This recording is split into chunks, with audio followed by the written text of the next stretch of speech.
pala po ay nagsisimula pa lang. Amen po ba? Amen. Now, itong sinabi ng Panginoon sa John chapter 14 verse 12, "The things that I do, you will do also. Greater things you will do." Sabi ni Jesus, higit pa sa ginawa ko, sapagkat ako'y pupunta sa Ama. Now, makita po natin, God is addressing to every believer. This is an address to believers only. Hindi po para sa mga hindi mananampalataya, John chapter 14 verse 12. Kaya sabi ng Panginoon, "The things that I do, you will do." Amen. Amen. So Jesus is expecting through believers to do supernatural. Kasi sabi niya, "The things that I do, you will do." So ibig sabihin, pinapahintulutan niya, pinapayagan niya na ang bawat mananampalataya ay makakagawa ng mga kababalaghan. Amen. Amen po ba? Amen. So, pumapayag ang Panginoon. Pinapayagan niya na bawat mananampalataya ay makagawa ng kababalaghan sa pamamagitan niya. Kasi sabi niya, "The things that I do, you will also do." Amen. Amen. Amen. Marami po sa atin nag-i-expect sa Panginoon. Pero alam niyo ba, di ba, nag-i-expect tayo sa Panginoon? Amen. "Lord, kailan yung pinangako mo sa akin? Lord, kailan yung ganito? Lord, ganito. Lord, salamat po Panginoon sa kabutihan mo." In-expect natin yung mga promises niya. Amen? Amen. Which is amen. Don't you know that God is also expecting from us? Amen. We are expecting from Him. In return, God is also expecting from us. Ano ang in-expect sa atin ng Panginoon? Na gagawin natin yung mga bagay na Kanyang ginawa. Kasi sabi niya, "The things that I do, you will also do." Read your Bible para makita ninyo. Sabi sinabi ng Panginoon, higit pa roon. Ang ine-expect ng Panginoon, higit pa doon yung ating gagawin sa mga nagawa niya noong nandito siya sa ibabaw ng lupa.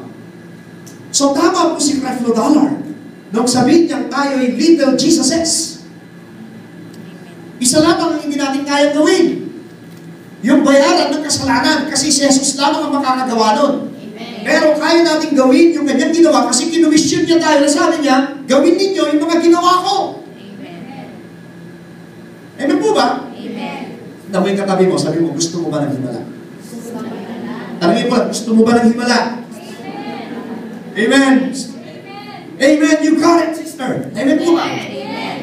Amen. Sino ba may gusto ng himala? Amen. Hallelujah. Amen po ba? So makita natin, ang himala po, He is commissioning us to work or perform supernaturals. Kaya po pag may mga supernatural intervention, tapos mayroong power of God, ito po'y nanggagaling po sa Panginoon ito. Amen? We cannot do this without the source of miracles. Kaya sabi ng Panginoon, "Ako'y sasa iyo. Sasa inyo ako." Hindi natin magagawa ito kung wala yung bukal ng himala. That's why God the Father has promised us the Holy Spirit.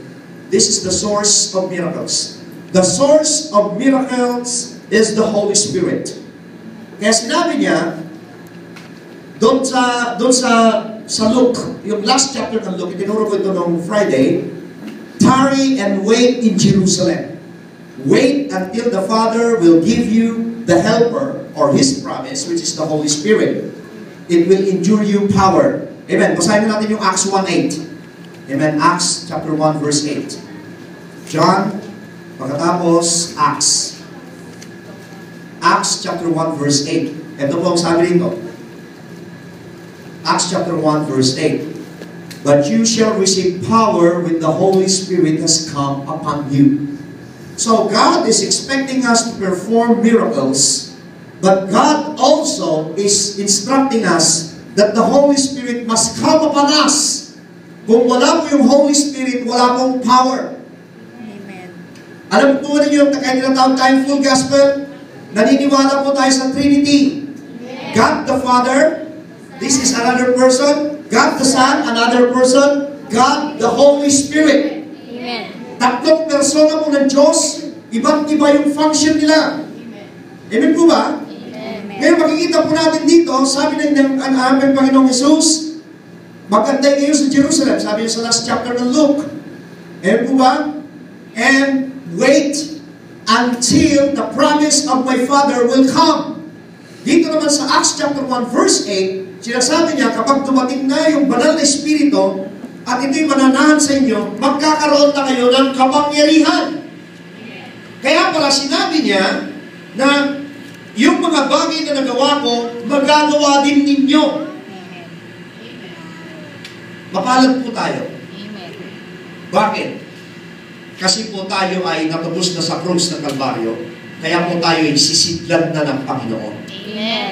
Vessels na po tayo. Amen? Amen. Nung natubos na niya tayo, sabi nga sa Corinto, 1 Corinthians 6:19, don't you know that you are the temple of the Holy Spirit, that God bought you, binili ka sa pamamagitan ng kanyang dugo? Amen po ba? Amen. Therefore, kung ikaw ay binili ng Panginoon, sabi nga nung isang nag-preach dati dito, na ang Diyos ay kaya kanyang kasangkapan kasi ikaw ay natubos na niya. Amen. Since kapag kinasangkapan ka na ng Panginoon, ikaw na ay vessels, empty vessels, at ikaw ay gagawin niyang sisidlan niya ng kanyang espiritu. May purpose. Why? What's the purpose? To perform miracles over your life. Amen. Kaya dapat po tayo mga Kristiyano may mga himala sa ating buhay. Amen po ba? Amen. Tignan ninyo yung buhay ninyo, di ba malaking himala yan? Amen. Yung iba sabihin, nasaan ang himala? Yung buhay mo, himala na yan eh. Bakit ka lang dito sa church? Dahil hindi mo ginagawa ito eh. Paglinggo, kung saan tayo nagpupunta nun. Bible study, Bible, anong Bible? Hindi natin naintindihan ng araw yan. Akala lang natin ang Biblia para sa mga loko-loko lang. This is great miracle in our life already. Nasa church tayo. It is a great miracle. Na tayo po ay nag-work for the glory of God. Amen. So makikita po natin, God is allowing us to be the vessels. Sabi mo sa katabi mo, vessels ka. Kaya huwag lalaki ang ulo. Pag may kapangyarihan ang banal na espiritu sa iyong katawan, at ang pinatungan mo ng kamay ay gagaling pangako ng Panginoon niya, huwag mo sabihin, oy, may kapangyarihan na ako. Hallelujah. Tapos ililift mo na yung sarili mo, lumapit kayo sa akin, papatungo mo yung gagaling kayo, nawalan na ng buwang ang Panginoon. Amen po ba? That's very dangerous. Alam po ninyo, all glory, all honor, all power belongs to God. All of us are just vessels. Amen. Palakpakan po natin ang Panginoon. Wala po dapat magkangkin ng glory. Walang dapat magkangkin ng glory. Walang dapat umangkin ng kapangyarihan ng Diyos. Tayo po'y ginagamit, kinakasangkapan lamang tayo ng Panginoon na daluyan ng kanyang pagpapala. Amen. Sabi mo sa katabi mo, ikaw ay vessels lamang. Ikaw ay vessels lamang. Amen po ba? Amen. So makita po natin sa power, we're talking about power. Sabi, if the Holy Spirit indwells in you, you will receive power. Alam po ninyo mga Kristiyano, dalawang klase po ang baptism natin. Hello? Amen. What's this? Acts chapter 1 verse 5. Acts 1 verse 5. Amen. Sabi nito, for John truly baptized with water, but you shall be baptized with the Holy Spirit not many days from now. So makikita po natin, ito po yung pagdating ng Holy Spirit. Kung tayo ay nabautismon sa tubig, kailangan mabautismon din tayo sa Holy Spirit. Baptism of water. Ang baptism of water po, we are proclaiming the whole world. We are proclaiming to the devil. We are proclaiming to the enemy of death that we are now a new creature. Yun po ibig sabihin ng baptism. Kaya nga po, kailangan ilubog. Ito'y symbolize na kapag paglubog mo, paglitaw mo sa tubig, ikaw ay bago nilalang na, nawala na, nakabaon na, nailibing na, yung lumang pagkatao mo. Amen po ba? That is water baptism. Do we have the power after that? No, not yet. Not yet. Ngayon, yung pangalawang baptism po sa atin, yung tinatawag nating Holy Spirit baptism. Ano naman itong Holy Spirit baptism, Panginoon? Kapag ikaw ay tinanggap mo si Jesus bilang sariling Diyos at nakapagligtas. Amen po ba? At tinanggap mo ang kanyang kaloob, the Holy Spirit, you are now baptized in the Holy Spirit, then the power of God will start over your life. Kaya po yung ibang Kristiyano, kahit matagal na sa church, kahit marami ng aral na pakinggan, hanggang hindi nagbabasa ang Biblia at hindi naintindihan, hindi pa po sila nababaptize ng Holy Spirit. Now, kapag nabaptize na po tayo ng Holy Spirit, that's the time na may power, may kapangyarihan na sa atin. Na pwede mo lang sawayin ang dyablo, pwede mong sawayin ang kahirapan, sakit, karamdaman, pwede mong sawayin lahat ng pwersa dito sa kabaligiran, kasi po yung Panginoon natin ay makapangyarihan. At sabi niya, the days will come that you will do the work that I do. Anong ginawa ni Jesus? Pinahinto niya yung unos. Huwag mo sasabihin, Pastor, si Jesus yun. Ibig mo sabihin, sinungaling ang Panginoon? Ang sabi niya mismo, yung nagawa ko, magagawa niyo at higit pa doon ang magagawa ninyo. Nanggaling sa kanya mismo. Naniniwala ako kasi siya may sabi, hindi ka niya uutusan na magagawa mo kung hindi mo magagawa. Kaya kanya inutusan na sinabi niya magagawa mo kasi pinapahintulutan niya kaya natin gawin. Amen. Amen. Hello? Amen. Channel of blessing. Amen po ba? Sa makita natin dito, meron pong mga example when the disciples were endued by the were being baptized by the Holy Spirit. Doon po sa Acts 2, tingnan ninyo. May pagbabago po rito. Acts 2 verse 43. Amen? Si Peter po ito. Acts chapter 2 verse 43. Amen? Hindi na po si Peter ito, si Peter na duwa. Si Peter na iba-iba po yung personality ni Peter before the baptism of the Holy Spirit. This is the Peter after the baptism of the Holy Spirit. Dumating na po yung day of Pentecost. Acts chapter 2 verse 43. Acts 2 verse 43. Are you there? Amen. Okay.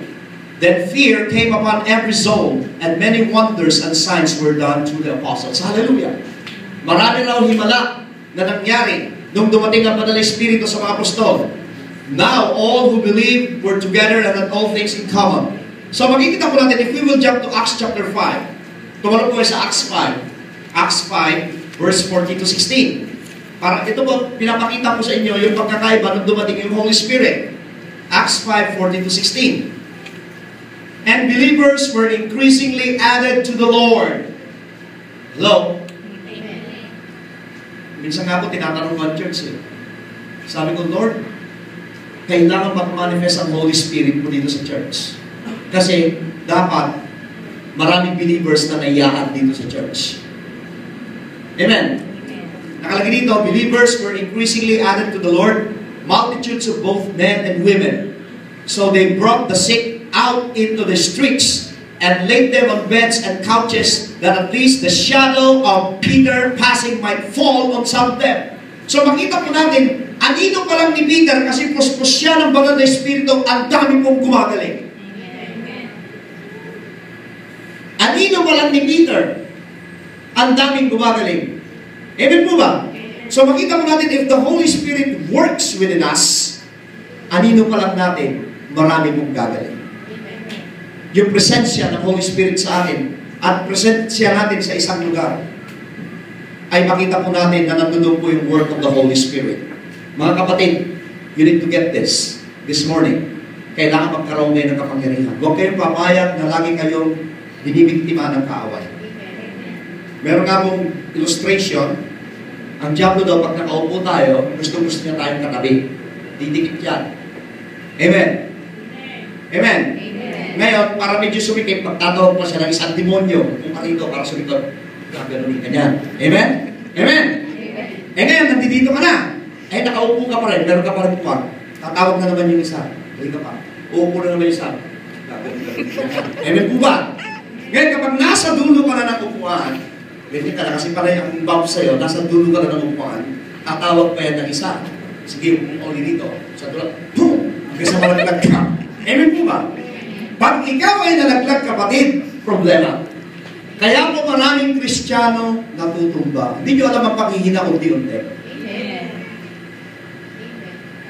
Una, hindi ka muna magbabasa ng Bible. Natamarin ka. Yung panalangin mo, mababawasan. Hindi mo alam, tinatabihan ka na lang, tinatabihan ng demonyo. Pag nabawasan yung pagbabasa mo ng Bible, dati pag kumakain ka, nagpapasalamat ka, ngayon hindi na basta kain ka na lang. Tatlo na yung katabi mo, demonyo. Amen po ba? Pagkatapos palala ng palala, nagiging sensitive ka na sa lahat ng mga bagay. 4 na yung katabi mo. Hanggang sa isa kayo tuluyang mawala. Pag nawala po kayo sa presensya ng Diyos, sino lugi? Ang Diyos o kayo? Kayo na po sumagot.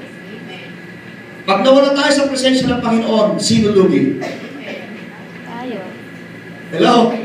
Alam niyo, kung totoosin yan, walang kailangan sa atin ng Panginoon kasi nasa Kanya lahat eh. Amen. Kabutihan ng Diyos, kaya nasa presensya niya tayo. Hindi lang natin nare-realize yung kaya po yung iba pag nagpupuri, iyak ng iyak kasi nakikita na nila reason. Kabutihan ng Diyos, bakit sila nag-i-exist? Amen. Yung iba hindi makaiyak, hindi may taas yung kamay kasi hindi nila nakikita yung kabutihan ng Diyos.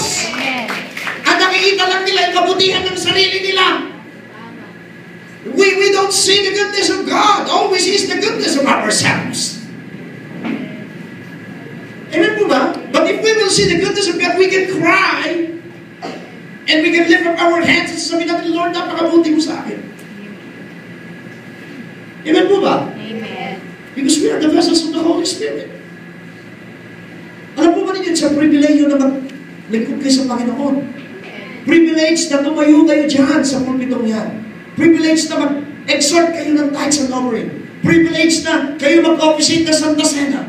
Privilege na nagagamit kasi hindi lahat ginagamit ng Diyos. Amen. And we are so blessed. Amen. Amen. Amen. Titignan po ninyo yung buhay ninyo, baka sa dulo na kayo umupuan. Amen? Sisiksikin ka na sisiksikin. Alam po ninyo sa Satanas, bastos po yan sa pinakabastos. Papasok sa tahanan yung hindi nagpapaalam. Mauna pang higa sa bedside niyo. Sasabihin siya, halika na, nakatakas kita. Amen po ba? Kaya pagbangon mo, mainit ang ulo. May kasama po ba sa bahay na pagbubangon na yung init ng ulo? Sabi mo sa kanya, tiyak, nakatabi mo si Satanas kagabi. Amen po ba? Amen? Amen. Hello? Tiyak yun, tiyakan. Amen? Uunahan ka pa niya sa kama mo at sasabihan kita. Amen? Huwag po tayo matakot. See, dito po sa Book of Acts, this is the early church. The early church endured power. Kaya sasabihin ng iba, yung early church yan, pastor. Early church yan. Ngayon, wala na yan. Bakit sinabi ni Jesus? Sabi niya, greater works you will do. Because I go to my Father. Amen po ba? Amen. So, ibig sabihin, the works of miracles, signs, and wonders is not yet over, and never na nabasa ko sa Bible na huminto na ang panahon ng himala. Kasi Jesus is the same yesterday, today, and forever. Pag sinabi niya, hindi ito mababago. Amen po ba? Amen. Now, tingnan po natin sa Book of Acts pa rin tayo para makita natin yung mga indwelling power of the Holy Spirit. Acts chapter 8 verse 7. Acts 8 verse 7. Hallelujah. Tingnan din ninyo, because of the power of the Holy Spirit, for unclean spirits crying with a loud voice came out of many who were possessed, and many who were paralyzed, lame, were healed. And there was great joy in that city. Marami pong gumaling, maraming napalayas ng mga demonyo, yung mga bulag nakakita, yung mga pilay nakalakad. Amen po ba? Yung bingi nakarinig. Amen po ba? And there was great joy in that city. Sabi mo nga, joy. Joy. Sino po rito yung may joy? Amen. Yung joy na yan, the joy of the Lord, that's already a miracle. Amen. Amen po ba? Without the joy of the Lord, you will not be here. Huwag nyo sasabihin, Pastor, wala na akong joy. Nasa church ka pa, kapatid. As long as you are in the church and you have that conviction in your heart that you are seeking God, there is that joy. Ang problema, yung joy na yan, natatakpan lamang ng mga nasa utak mo. Amen po ba? Tanggalin mo yung nasa utak mo because that joy remains in you. Sabi ng Panginoon, if I remain in you and you remain in me. Sabi ng Panginoon, di ba? Amen. Amen. So, nagpupunta ka sa church, so the joy of the Lord is still in you. Acts 9. Let's go to Acts 9. Pinapakita ko sa inyo yung power with the Holy Spirit. Acts 9 verse 32 to 34. Acts 9. Ito naman po ay yung mga himala nangyari. 32 to 34. Are you there? Amen. Now it came to pass, Peter went through all parts of the country, and he also came down to the saints who dwelt in Lydda. They found a certain man named Aeneas, who had been bedridden 8 years and was paralyzed. Paralitiko po siya. Amen po ba? And Peter said to him, Aeneas, Jesus Christ heals you, arise and make your bed. Then he rose immediately. Tingnan niyo, di ba ginawa ni Jesus ito?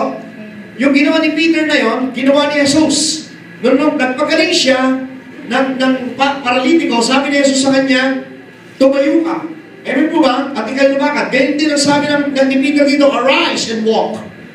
So makikita po natin as the church, kaya po tinuturo sa inyo, para makita ninyo na totoo po yung sinabi ng Panginoon, yung mga nagawa ko, kaya din ninyo gawin. Amen. Hindi nyo ba alam na si Dorcas ay patay na? At si Dorcas po, sinabi lamang ni Peter sa kanya, arise! At si Dorcas po ay nabuhay buhat sa mga patay.